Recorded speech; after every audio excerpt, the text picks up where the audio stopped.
What? All right, what's going on? It's working. No, it's not. Yeah, it is. What are you doing? It's recording right now. Okay, go ahead. Wait, no, wait. Okay, all right. Stop. Go ahead. No, I like this Start beginning. over. No, I love it. Say hi, Mariel. Hi, Mariel. We miss you. Miss you. Sorry you broke your leg. Sorry you broke your leg. We're gonna read a story to you. We're gonna read a story to you. We thought they would cheer you up. Mom. Okay, Eric, go ahead. Tell us what we're reading today. Today we will read A Visitor for Bear. Can you guys find Claire's teddy bear really quick? Okay. Search of the teddy bear. Nope, we're good. I like it. This is like real life. This is like reality, family. Okay, wait, tell us the title of the book again. Here, wait, I'm going to come back here now. So, Mariel, it's just like you're here listening with us. Okay, wait, Eric, you got to tell us the title of the story. Okay, go ahead. And now a very special reading of A Visitor for Bear for Mariel Salviejo. No one ever came to Bear's house. It had always been that way, and Bear was quite sure he didn't like visitors. He even had a sign. No visitors allowed. One morning, Bear heard a tap, tap, tapping on his front door.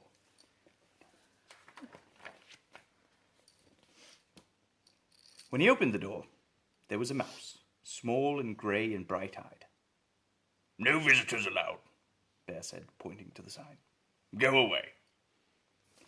He closed the door and went back to the business of making his breakfast. He set out 1 cup and 1 spoon. But when he opened the cupboard to get 1 bowl, there was the mouse, small and grey and bright-eyed. I told you to leave, cried Bear. Perhaps we could have just a spot of tea, said the mouse. Out! Commanded Bear. I'm sorry, said the mouse. I'll be going now. Bear showed him to the door and shut it firmly. Then he went back to the business of making his breakfast. But when he opened the bread drawer for 1 slice of bread,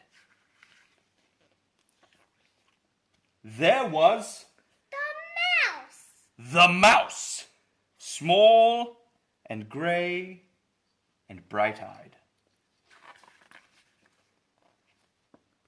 Unbelievable, rumbled Bear. Away with you, vamoose! I do like a bit of cheese, said the mouse. Bear pointed a rigid claw toward the door. Yes, then, here I go, said the mouse. Farewell. And the mouse whisked out the door. This time Bear shut the door very firmly and locked it tight. He locked the windows too, for good measure. Then once again he went back to the business of making his breakfast. But when he opened the fridge to get 1 egg, there was the mouse! Small and grey and bright-eyed, of course. Be gone! Roared Bear. May, can you put it down, thanks? A crackling fire? Ventured the mouse. This is impossible, intolerable, insufferable, cried Bear, shaking with anger and disbelief. Terribly sorry, murmured the mouse. Now you see me, now you don't. I am gone. And the mouse looked very sorry indeed while he waited for Bear to unbolt the door and let him out again. This time, before he went back to the business of making his breakfast, Bear shut the door very, very firmly, locked it, boarded the windows shut, stopped up the chimney, and even plugged the drain in the bathtub. Carefully, Bear set about the business of making his breakfast. He opened the cupboard. No mouse. He opened the bread drawer. Nothing. Whew. He opened the fridge. Mouse free. Yes, indeed. He lifted the lid to the tea kettle. There was the mouse! Small and grey and, well, you know the rest. Bear fell to the floor and wept. I give up, he blubbered. Why? You win. I am undone. So sorry, said the mouse, but perhaps if I could have just a bit of cheese and a cup of tea, and do you think we could unstopper the chimney and have a nice fire? Bear blew his nose with a loud honk. But then you must go, he sniffled. No visitors allowed. You have my word, said the mouse.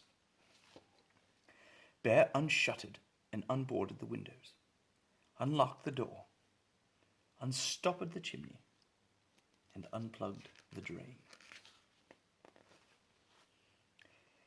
He brought out 2 plates of cheese and 2 teacups and made a crackling fire in the fireplace for 2 sets of toes. The mouse warmed his feet and nibbled and sipped, and Bear did too. They sat for a long while. The clock in Bear's house ticked loudly. Bear cleared his throat. The mouse looked most attentive. No one had ever been most attentive to Bear. The fire is nice, Bear announced. Lovely, said the mouse. No one had ever said Bear's fires were lovely. I can do a handstand, said Bear. Very impressive, exclaimed the mouse. Bear told a joke. The mouse laughed heartily. No one had ever laughed at Bear's jokes before. Bear began to think of another joke. The mouse set down his teacup. Bear quickly lifted the teapot. There's plenty more, he said. So sorry, said the mouse. Most kind, but I must be on my way. Really, you needn't go, said Bear. I am off, said the mouse, springing from his chair. Wait! cried Bear.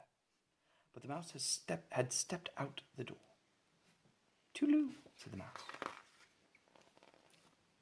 Don't go! Wailed Bear, throwing his body across the path. But I gave you my word, said the mouse, pointing at the no visitors sign.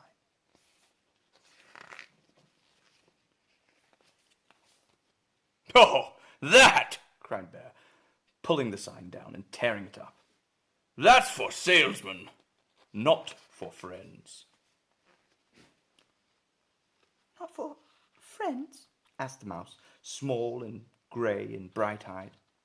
Bear nodded. The mouse's bright eyes glowed brighter. Bear smiled.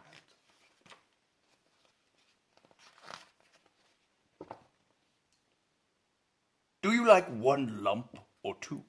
Said Bear most politely.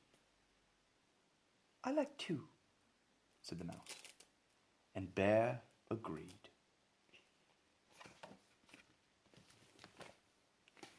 The end. The end. You blow kisses?